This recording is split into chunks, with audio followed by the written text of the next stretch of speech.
पहले हम लोग और बेसिक चीज डीसी मोटर का बेसिक चीज बताया।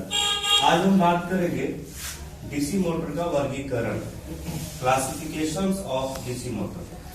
मतलब कि डीसी मोटर हमारा जो है कितने भाग में डिवाइड हुआ है और किस हिसाब से डिवाइड हुआ, ठीक है। उसके लिए आपको थोड़ा सा आर्मेचर के बारे में जानना होगा कि आर्मेचर क्या होता है। साथ में आपका जो है फील्ड पोल के बारे में जानना होगा, फील्ड पोल क्या होता है, और आपका जो है सप्लाई के बारे में जानना होगा, है ना। जैसे आपको पता है कि डीसी मोटर क्या करता है, हम इसे इलेक्ट्रिकल एनर्जी देते हैं। इलेक्ट्रिकल एनर्जी देते हैं मतलब धारा देंगे और ये हमारा क्या करेगा, यांत्रिक ऊर्जा देगा, मैकेनिकल एनर्जी देगा। वैसे आपसे कोई पूछा जाए या आपसे कोई पूछता है कि डीसी मोटर का कार्य क्या है, तो बोलिएगा कि इसको हम विद्युत धारा देते हैं और ये हमें यांत्रिक ऊर्जा देता है। यांत्रिक ऊर्जा का मतलब कि मोटर से हम दूसरे मशीन को घुमा सकते हैं। जैसे आप ना कई बार जहाँ गेहूं पिसाया जाता है या जहाँ पे वगैरह मशीन पर देखते हैं, है ना, वो आप बहुत जगह देखो तो क्या देखते हैं, मोटर होता है। लेकिन वहां पे ये नहीं है कि हमने डीसी बोला है, वहां पे कोई भी मोटर हो सकता है। तो जिस तरीके से कोई भी मोटर हो सकता है उनमें डीसी भी हो सकता है, ठीक है। तो मोटर का काम यही है कि उसे आप धारा दीजिएगा, और अगर हम डीसी मोटर की चर्चा कर रहे हैं तो डीसी धारा दीजिएगा, डायरेक्ट करंट जिसको बोल सकते हो, और वो हमें क्या करेगा, यांत्रिक ऊर्जा देगा, मैकेनिकल एनर्जी देगा। इस मोटर को 3 भाग में डिवाइड किया गया। बेसिकली इसके पार्ट्स के हिसाब से और इसमें सप्लाई कैसे है। जैसे अगर हम नॉर्मल मोटर बनाए, है ना, ये जैसे मान के चलिए कि हमने मोटर बनाया और इस मोटर के बीच में घूमने वाला भाग को आर्मेचर क्या कहा जाता है, आर्मेचर घूमने वाला भाग को। हालांकि आगे जब और सब मोटर पढ़ेंगे तो वहां पर हम लोग घूमने वाला भाग को रोटर बोलेंगे। हालांकि एसी में क्या बोला जाएगा, रोटर, लेकिन डीसी है तो डीसी को हम लोग क्या बोलेंगे, आर्मेचर बोलेंगे। आर्मेचर जो हमारा होता है पत्ती से लैमिनेट करके बनाया जाता है। हालांकि ये सिलिकॉन स्टील का बनता है और इसमें स्लॉट्स बनाया जाता है जिसमें हम लोग बाइंडिंग करते हैं। और आर्मेचर के बगल में एक और भाग होता है कम्यूटेटर, है ना, क्या होता है, कम्यूटेटर। और इस कम्यूटेटर को पहले हम यहाँ से सप्लाई टर्मिनल बॉक्स में देंगे, टर्मिनल बॉक्स से हम कार्बन ब्रश को होते हुए धारा देंगे, ठीक है। और यहाँ पर एक हमारा जो है बॉडी में चुंबक लगा होता है, यह चुंबक का काम करता है।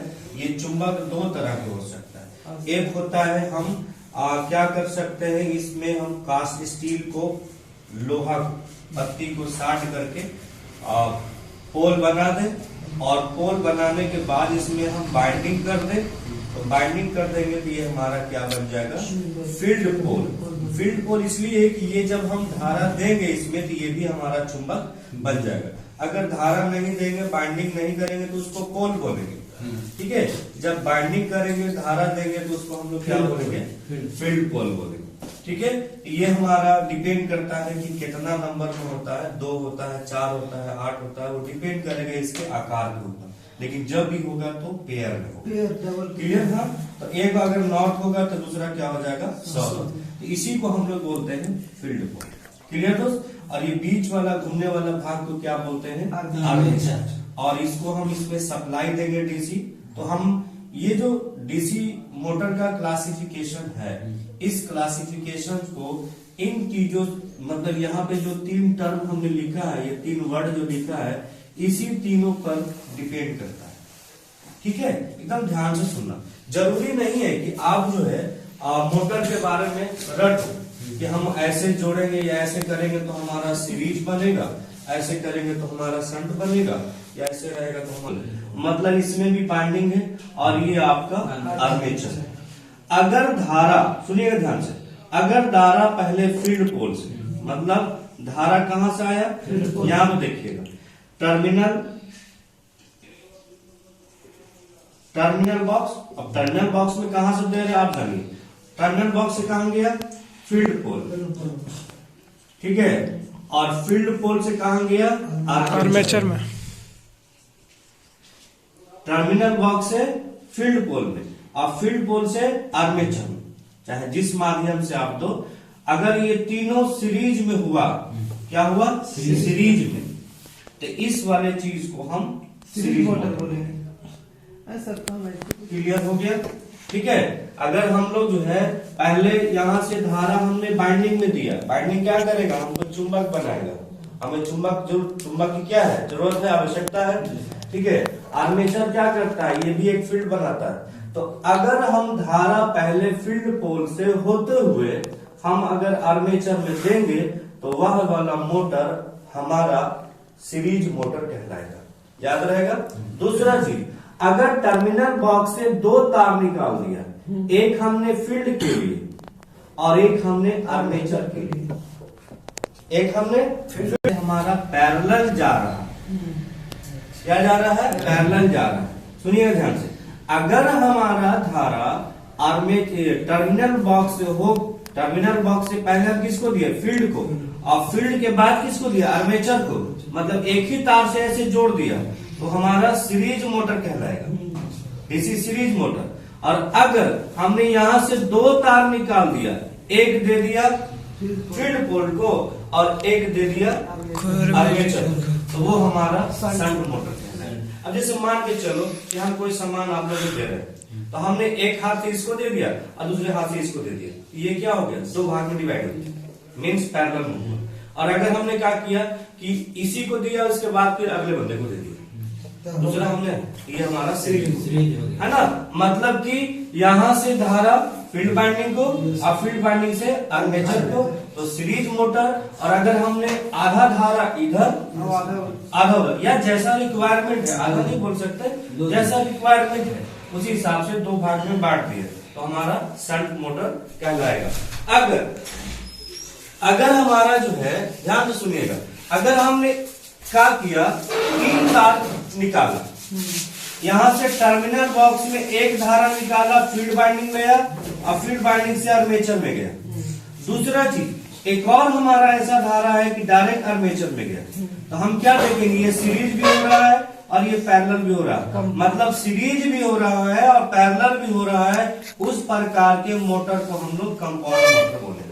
क्या बोलेंगे, इस प्रकार के मोटर को कंपाउंड मोटर बोलेंगे। एक बार हम रिपीट कर रहे हैं, ध्यान से सुनिएगा, है ना, याद रखना है इसको, एकदम कुछ ज्यादा मुश्किल नहीं है। हमारे मोटर हो या डीसी जनरेटर हो, तीन चीज इसमें होता है। या हम लोग कई बार पढ़ चुके हैं कि अगर ये मशीन हमने बनाया, ठीक है दोस्त, इस मशीन में हमने घूमने वाला भाग को आर्मेचर नाम दिया, ठीक है, और उसके बॉडी में फिट है पोल, इसको हम लोग नाम दिया फील्ड पोल, और ये आपका क्या है, टर्मिनल बॉक्स है, मतलब यहां से सप्लाई आ रहा है, ठीक है, सप्लाई आ रहा है या स्रोत बोल सकते हैं। आपके पास डीसी मोटर है, मोटर का मतलब धारा दीजिएगा तब ना ये घूमेगा, तो धारा की व्यवस्था करना पड़ेगा ना, तो धारा दीजिएगा।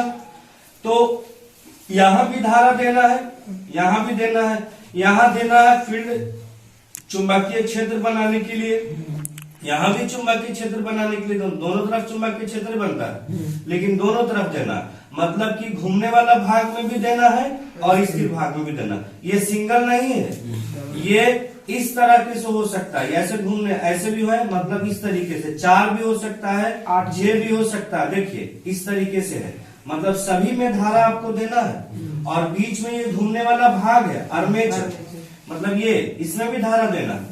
तो याद रखना है कि यहाँ से धारा हमने पहले फील्ड पोल के दिया, पूरा फील्ड पोल के दे दिया, उसके बाद फिर हमने आर्मेचर को दिया, तो क्या देखा, ये सीरीज में, इसको हम सीरीज मोटर बोलेंगे। हमने क्या किया, भाई एक तार तो इधर चले जाओ, सॉरी फील्ड पोल के लिए, और एक आर्मेचर के लिए, तो ये पैरेलल हो गया, मतलब शंट मोटर कहता है। तीसरा बार हमने क्या किया कि एक तार लिया तो सीरीज मतलब फील्ड भी गया, आर्मेचर में भी गया, और दूसरा तार हमने क्या किया, सिर्फ आर्मेचर के लिए किया, तो सीरीज भी हो रहा है, शंट भी हो रहा है, मतलब पैरेलल भी हो रहा है, तो हम इसको हम कंपाउंड मोटर। अब कहेंगे सर तीनों मोटर का अलग अलग कनेक्शन क्यों किया, तो तीनों का अलग अलग प्रॉपर्टी होगा। कई बार ऐसा होगा कि कुछ मोटर को बगैर लोड दिए हुए स्टार्ट करना होता है, या कई मोटर तो ऐसा होता है कि लोड देकर स्टार्ट करना होता है। तो कई तरह प्रॉपर्टी हम तो बारी बारी जब पढ़ाएंगे ना, सीरीज अलग शंट अलग, क्योंकि थोड़ा लेंथी प्रोसेस है, सबको अगर कंबाइन कर देगा ना तो हौच पौच हो जाएगा। इसीलिए हम एक एक करके पढ़ाते हैं। सीरीज पहले पढ़ाएंगे, फिर उसके बाद शंट पढ़ाएंगे, ठीक है। कंपाउंड मोटर में हमने क्या देखा कि ये हमारा अगर मोटर है और ये पोल है, ठीक है। अब यहां से सप्लाई आएगा प्लस माइनस, और ये आपका क्या है, आर्मेचर। मतलब कि अगर हमारा सप्लाई यहां से पहले किसमें गया, फील्ड में, पोल में, और पोल से किस में गया, आर्मेचर, और इधर से भी हमने आर्मेचर, तो हमारा क्या बन गया, कंपाउंड बन गया, कंपाउंड बन गया। अब रही बात सुनिए ध्यान से, अगर हमारा ये पोल, ध्यान से सुनना, यहाँ पे मिल ली, अगर ये पोल किसमें, याद रखना है कंपाउंड में हमारा दो बाइंडिंग किया जाता है, किसको, हर पोल, जितना भी पोल होगा वो सारा पोल में दो बाइंडिंग करेंगे।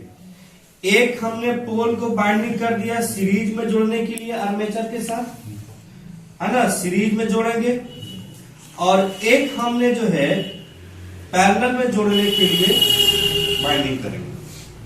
हो सकता है पीछे में हम मिस्टेक किए होंगे, लेकिन ध्यान रखना है टर्मिनल बॉक्स में हमने यहाँ पे जब हमें कंपाउंड जब मोटर बनाना होगा तो हम डीसी मोटर के हर पोल के बाइंडिंग को, पोल में बाइंडिंग करेंगे, हर पोल के बाइंडिंग को दो भाग में डिवाइड करेंगे।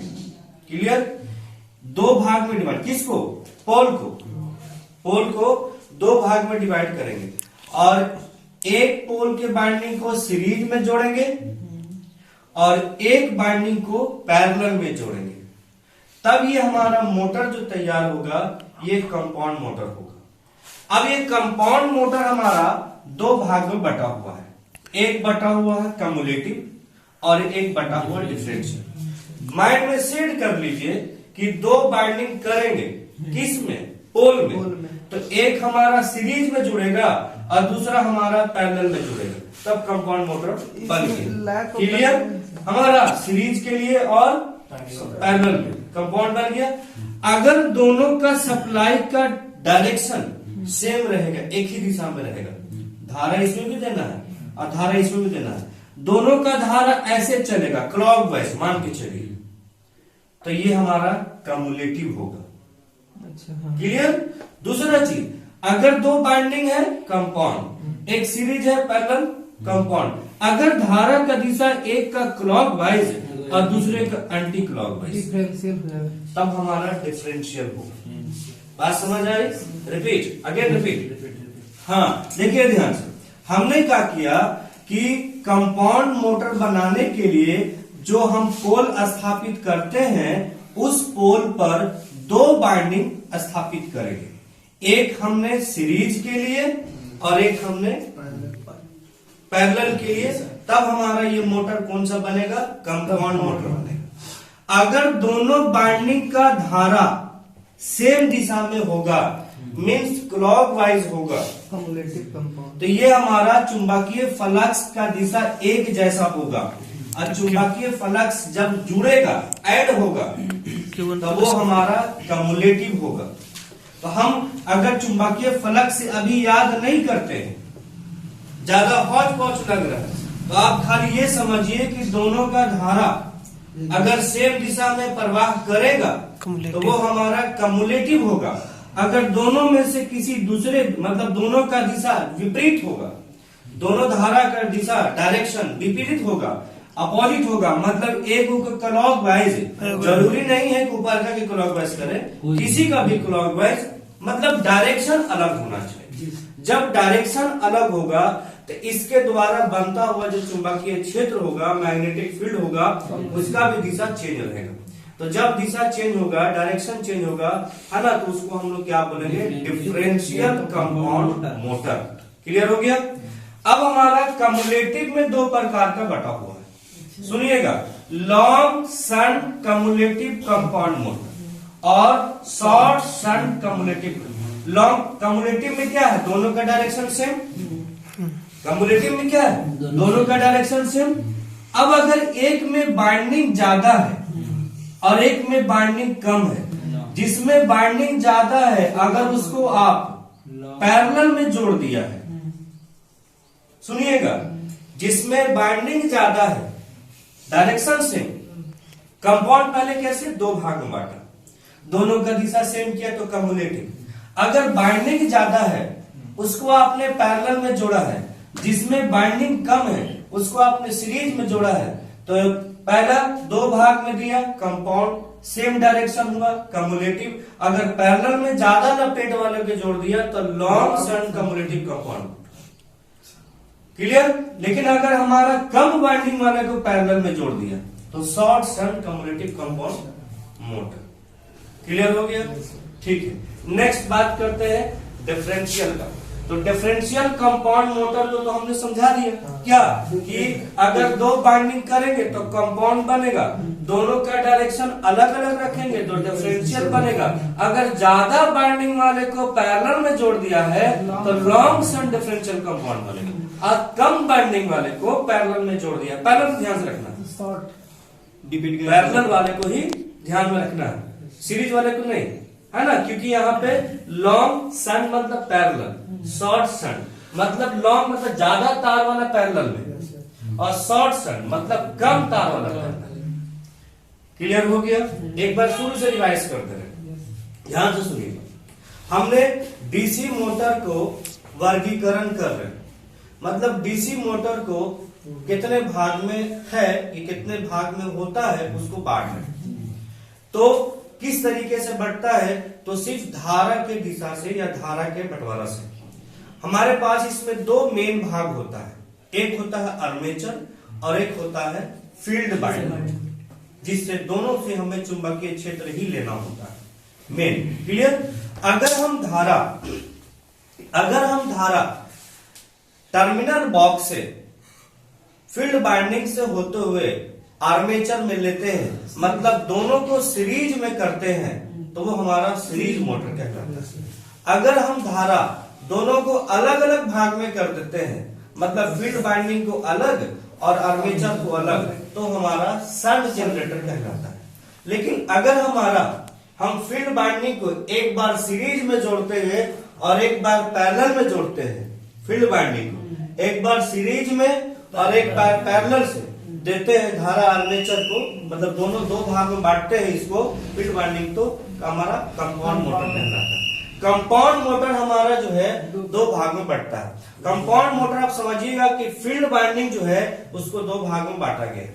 अगर वो दो भाग में बांटा गया है, दोनों का दिशा अगर सेम दिशा में है, करंट का दिशा अगर सेम डायरेक्शन में है तो कम्युलेटिव, और दोनों का विपरीत दिशा में है तो डिफरेंशियल। ठीक है। अब कम्युलेटिव हमारा दो भाग में बटा हुआ है, सेम दिशा में है लेकिन ज्यादा बाइंडिंग वाला पैरेलल में तो लॉन्ग शंट, सेम दिशा में है कम बाइंडिंग वाला पैरेलल में शॉर्ट शंट। डिफरेंट अलग अलग दिशा में है लेकिन ज्यादा बाइंडिंग पैरेलल में और कम बाइंडिंग पैरेलल में तो शॉर्ट डिफरेंशियल कंपाउंड। क्लियर हो गया सबको? चलिए ठीक। नेक्स्ट एक सप्लाई को हम लोड करंट के नाम से जानते। कई बार ऐसा होगा कि इंडिकेशन में प्रॉब्लम होगा तो क्या बोलेंगे, लोड करंट, है ना। करंट है तो मात्रा भी एम्पियर होगा।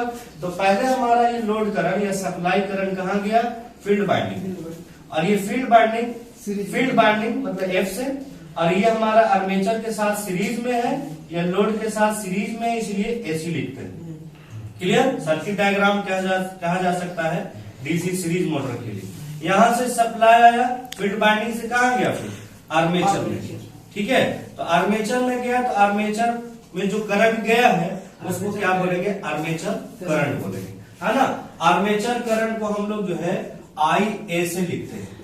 कई बार ऐसा होता है कि हम लोग इंडिकेशन नहीं जानते हैं और न्यूमेरिकल में दिक्कत होता है, तो आर्मेचर करंट, जो आर्मेचर में करंट गया है उसको हम लोग IA। जब करंट जाएगा, बाइंडिंग है, कॉपर का बाइंडिंग रहे चाहे एल्युमिनियम का बाइंडिंग रहे, तार लपेटा हुआ है बाइंडिंग में मतलब आर्मेचर में, तो उसमें प्रतिरोध भी लगेगा, तो उसको हम लोग जो है आर्मेचर प्रतिरोध या आर्मेचर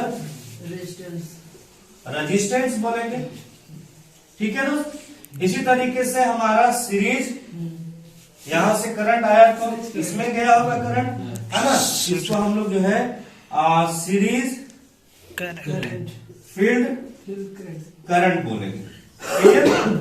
उसके बाद इसमें हमारा रेजिस्टेंस भी होगा, तो हम क्या बोलेंगे, सीरीज फील्ड रेजिस्टेंस। तो ये हमारा इंडिकेशन होगा, न्यूमेरिकल के लिए आसानी होगा। अब हम समझते हैं कि हमारा सीरीज मोटर कैसे बनता है। ठीक है। तो सीरीज मोटर बनाने में कोई आपको दिक्कत नहीं है। कैसे करेंगे, मोटर का कंस्ट्रक्शन जो है सेम ही रहेगा। बस हम लोग पहले क्या करेंगे, सप्लाई जो लेंगे ना, जिसको हम टर्मिनल बॉक्स पर देते हैं, पहले उसको हम फील्ड वाइंडिंग में धारा देंगे, और फील्ड वाइंडिंग में धारा देने के बाद उसको हम क्या करेंगे, आर्मेचर में देंगे। तो हम ये कहेंगे कि अगर किसी मोटर में सप्लाई फील्ड वाइंडिंग से होते हुए आर्मेचर में जाए तो वह मोटर सीरीज मोटर कहलाता है। इस मोटर में आर्मेचर और फील्ड वाइंडिंग सीरीज में होता है। दूसरा चीज ये ध्यान रखना है, ये भी कह सकते हो कि सप्लाई मतलब आईए लोड करंट बराबर सीरीज करंट बराबर आर्मेचर करंट, तीनों क्या है, बराबर होगा।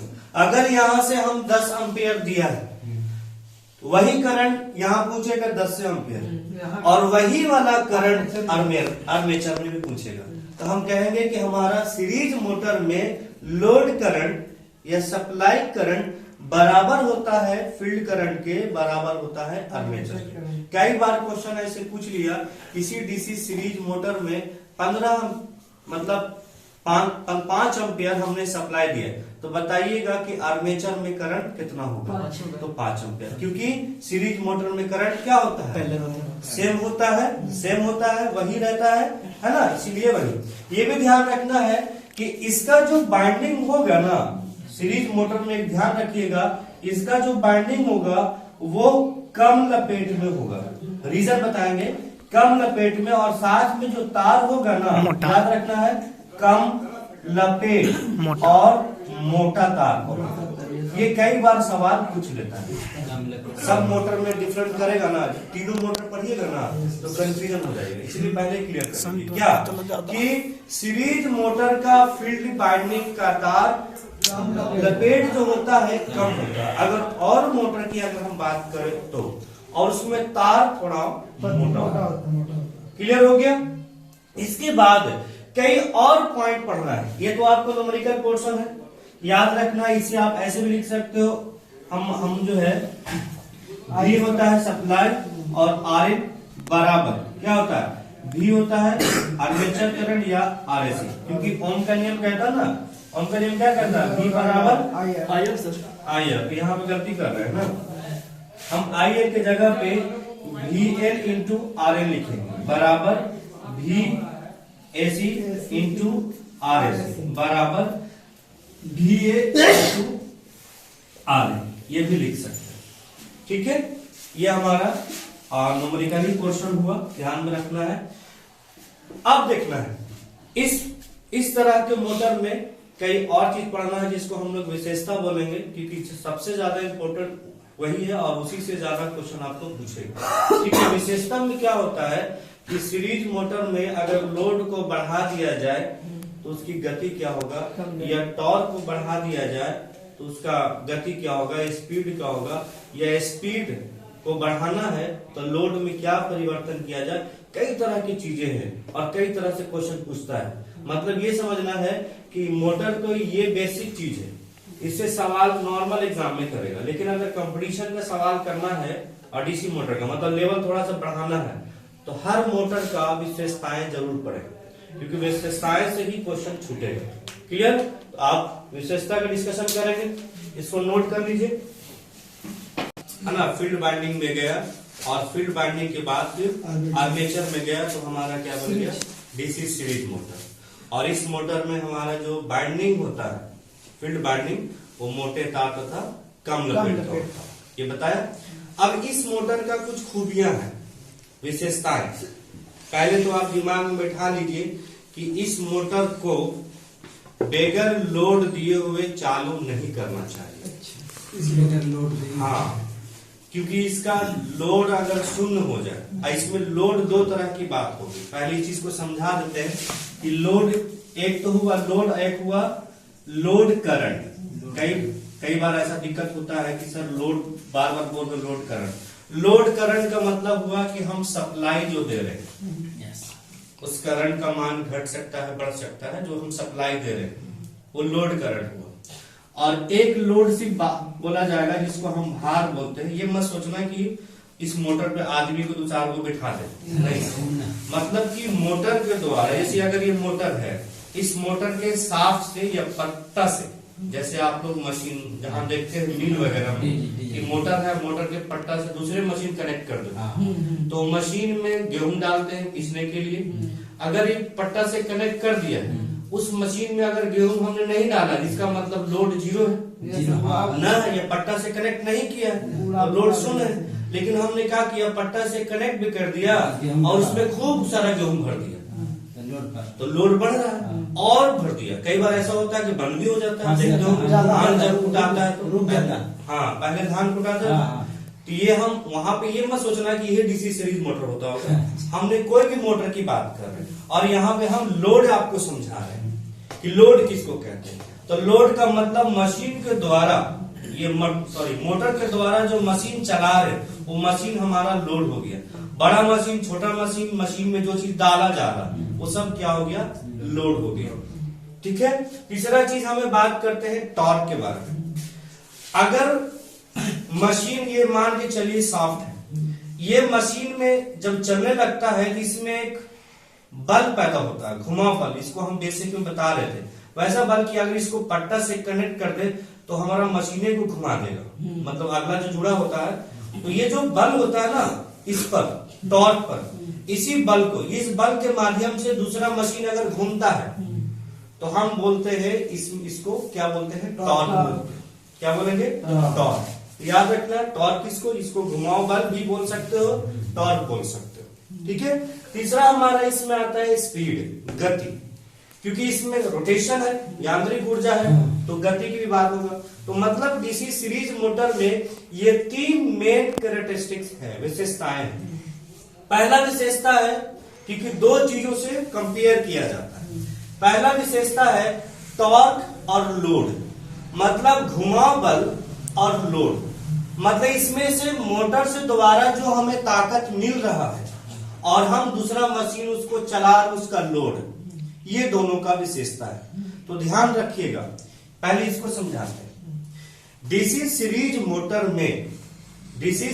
मोटर में अगर हमारा लोड कम है तो टॉर्क भी कम होगा। ध्यान रखना, डीसी सीरीज मोटर में अगर लोड कम है तो टॉर्क भी, ये टॉर्क को टी से लिखते हैं, टॉर्क भी कम होगा। और याद रखना है हमारा डीसी सीरीज मोटर में टॉर्क आर्मेचर करंट के स्क्वायर के समानुपाती होता है। ये बहुत ही इंपॉर्टेंट है, सुनिएगा ध्यान से। कैसे क्वेश्चन जनरेट करेगा, डायरेक्ट ऑप्शन स्टेटमेंट दे देगा, ठीक है, या ये कह देगा कि डीसी सीरीज मोटर में लोड बढ़ाने से उसकी गति बढ़ती है, आर्मेचर करंट बढ़ता है, कई चीजों को कंफ्यूज कर देगा। तो आप टेंशन नहीं लेना है, बारी बारी से समझिएगा। पहले हम बात कर रहे हैं टॉर्क के बारे में, मतलब मशीन में जो घुमाव बल होता है, और दूसरा हमारा लोड जो मशीन लगा रहे हैं। अगर हमारा लोड 0 है या लोड कम है तो टॉर्क भी कम होगा। जैसे जैसे लोड बढ़ाएंगे वैसे वैसे टॉर्क बढ़ेगा। याद रखना है टॉर्क हमारा जो होता है वो समानुपाती होता है आर्मेचर करंट, मतलब जो आर्मेचर में धारा देंगे तब ना टॉर्क पैदा होगा, और चुंबकीय क्षेत्र रहेगा तब ना। तो ये समझिए कि टॉर्क समानुपाती होता है आर्मेचर करंट और चुंबकीय फ्लक्स के गुणनफल के। दूसरा चीज ये भी ध्यान रखना है कि आर्मेचर करंट के समानुपाती होता है क्या, चुंबकीय फ्लक्स के। क्यों?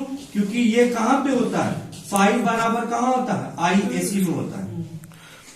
तो ये भी तो याद रखना है ना कि IA बराबर होता है सीरीज मोटर के लिए। तो हम सुनिए, देखिए यहाँ पे ये तो आगे आएगा, लेकिन फिलहाल देखिए टॉर्क समानुपाती होता है आर्मेचर करंट और फाई के। फाई क्या है? पोल के द्वारा चुंबकीय फ्लक्स, और आर्मेचर पता है। ये फाई कब पैदा होगा? जब हमारा करंट होगा किसमें? फील्ड में। तो फील्ड करंट तो आर्मेचर के बराबर होता है, आर्मेचर करंट के बराबर में होता है। तो हम कह सकते हैं कि आर्मेचर करंट बराबर होगा फील्ड के। इसीलिए यहाँ पे हम लिख सकते हैं कि आपका जो है टॉर्क समानुपाती होता है I इंटू IA, और टॉर्क समानुपाती होता है IA के स्क्वायर। ठीक है, मतलब ये लास्ट में ये देखिए कि जैसे जैसे आप आर्मेचर और फ्लक्स का करंट का मान बढ़ाइएगा तो हमारा टॉर्क का मान बढ़ेगा। टॉर्क का मान क्या होगा? बढ़ेगा, है ना। टॉर्क का मान बढ़ेगा, मतलब आर्मेचर करंट नहीं दीजिएगा तो टॉर्क का मान क्या होगा? कम रहेगा। ठीक है, यहां तक पहला कैरेक्टरिस्टिक समझ में आया। ठीक, लोड इन द सेंस की लोड करंट है। कई बार कंफ्यूजन इस बात की कि ये लोड कौन सा है, तो करंट वाला लोड है। तो अगर हमारा डीसी सीरीज मोटर में लोड कम है तो टॉर्क भी कम होगा, क्योंकि उसमें फ्लक्स और लोड करंट का मान निम्न होता है। जैसे जैसे हम लोड का मान बढ़ाइएगा तो टॉर्क का मान भी क्या होगा? बढ़ेगा। वैसे वैसे टॉर्क का मान बढ़ेगा। एक ऐसा वक्त आएगा कि टॉर्क जो है करंट के वर्ग के, आर्मेचर के वर्ग के समान होगा। ये कैसे आया? तो हमने यहाँ बताया है कि आर्मेचर करंट बराबर होता है फाई। क्यों? क्योंकि हमारा फाई कहां से पैदा होता है? फील्ड करंट से। तो हमने बताया कि सीरीज मोटर में फील्ड करंट बराबर होता है आर्मेचर से, इसीलिए हम कह सकते हैं कि आर्मेचर हमारा फाई है। इसके जगह पे हम यहाँ पे फाई के जगह पे हम I इंटू I लिख सकते हैं। तो हमारा टॉर्क जो है समानुपाती होता है करंट के, है ना। इस ग्राफ में देखिए, ये आपका लोड करंट है और ये आपका टॉर्क है। लोड करंट थोड़ा सा ही बढ़ा है कि टॉर्क हमारा काफी स्पीड से भागे लगा। हाँ, ठीक है। ये ग्राफ, कई बार ग्राफ से भी क्वेश्चन पूछ लेता है। ठीक है, दूसरा हम बात करते हैं स्पीड लोड के बारे में। लोड ये वाला है, आप मशीन के साथ जुड़े हुए, मोटर को मशीन के साथ जुड़े हुए, वो वाला लोड है। अगर लोड बढ़ाइएगा तो स्पीड क्या होगा? कम होगा। हाँ, ठीक है, ये ध्यान में रखना। अगर ये लोड बढ़ाइएगा है ना तो स्पीड कम होगा। ये भी याद रखना, अगर आपने लोड शून्य रखा तोड़ फोड़ देगा पूरा, तो ये स्पीड आपको बहुत ज्यादा हो जाएगा। इसलिए इस मोटर में ये वाला प्रिकॉशन रखना है, मतलब हमेशा ध्यान रखना है कि कभी भी बगैर लोड दिए हुए चालू नहीं करना है। जब भी मोटर को चालू करना है इसको तो लोड देके चालू करना है, क्योंकि इसका शून्य लोड पर इतना ज्यादा स्पीड हो जाता है कि उसकी बाइंडिंग फुट सकता है। ये ध्यान में रखना है, पहला चीज। अब यहाँ पर हम बात करते हैं स्पीड और टॉर्क। ये दोनों एक दूसरे को व्युत्क्रमानुपाती होता है। स्पीड मान के चलिए कि n है, ये व्युत्क्रमानुपाती होता है फाई, है ना। अगर इसको बढ़ाइएगा तो आपका लोड क्या होगा? घटेगा। और अगर मान के चलिए, सॉरी, गति क्या होगा? घटेगा। अगर इसको घटाइएगा तो लोड क्या होगा? सॉरी, गति क्या होगा? बढ़ेगा। ध्यान में रखना है व्युत्क्रमानुपाती। ये दोनों को ग्राफ से दर्शाया गया कि लोड, अगर यहाँ पे लोड करंट बढ़ेगा तो हमारा ये क्या होगा? देख रहे तुम, मान के चलिए कि यहाँ पर अगर एक था तो एक में क्या था? ज्यादा है, लेकिन जैसे जैसे हम 2 तक या 3 तक पहुंचे तो हमारा ये क्या हो रहा है? कम हो रहा है ना। ये ध्यान रखना। उसी तरीके से ये आपका जो है लोड स्पीड लोड का ग्राफ है, और ये आपका जो है स्पीड टॉर्क का ग्राफ। टॉर्क को ध्यान, ये मतलब ये वाला कैरेक्टरिस्टिक को ध्यान में रखना है, ठीक है।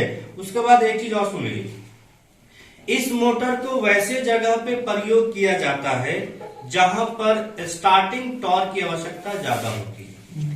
कई बार सवाल पूछा हुआ है, आप कहेंगे सर स्टार्टिंग टॉर्क क्या होता है? आप सब ने बाइक चलाते होंगे, बाइक में क्या होता है? गियर होता है। अगर आप 4 गियर पे बाइक स्टार्ट करते हो, चलाने की कोशिश करते हो तो आगे नहीं बढ़ता, बढ़ता है तो थोड़ा सा लगता है कि इसमें जाने नहीं है ना। और अगर आप उस पर बैठ गए हैं 2 बंदा तो और जल्दी चालू नहीं। वही अगर एक गियर पे चालू करते हो तो आपका मोटर मतलब जो गाड़ी होता है अचानक से झटका देके आगे बढ़ता है। इन द सेंस ये है कि आपका जो बाइक है, ये कोई भी बाइक है, कम गियर पे ज्यादा ताकत देता है, कम गियर पे ज्यादा ताकत है और ज्यादा गियर पे कम ताकत। हाँ, जब वो गति कर लेता है, हम ये कहेंगे कि ज्यादा गियर पे स्पीड ज्यादा है, ज्यादा गियर पे स्पीड ज्यादा है और कम गियर पे ताकत ज्यादा है। उसी तरीके से सीरीज मोटर शुरू में इसमें जो है ताकत ज्यादा है, शुरू में ताकत इसमें ज्यादा है ना, और जब ये चलने लगेगा तो ताकत इसका क्या हो जाता है, कम हो जाता है, स्पीड ज्यादा हो जाता है। जैसे हम बाइक की बात करें, शुरू में स्पीड कम है, कम गियर में स्पीड कम है, ताकत ज्यादा है कि 3 आदमी पर भी चला देता है और ये नीचे से ऊपर भी चढ़ा देता है। लेकिन अगर 4 गियर दे दे तो नहीं चलेगा, लेकिन स्पीड ज्यादा है अगर स्पीड में चलेगा। देखते हैं ना, बाइक का स्पीड ज्यादा कब बढ़ता है, जब 4 गियर पे करते हैं, 2 गियर पे तो बढ़वे नहीं करता है स्पीड, कितनों भी स्टेटर देते हैं। उसी तरीके से ये डीसी मोटर में समझिएगा कि डीसी मोटर हमेशा चालू करना चाहिए लोड के साथ, बगैर लोड के नहीं। लोड दीजिएगा तो सही चलेगा, नहीं तो नहीं चलेगा। मतलब वैसे जगह पे इसको प्रयोग किया जाता है जहां पर लोड दे करके स्टार्ट किया जाता है ना। चलिए ठीक है।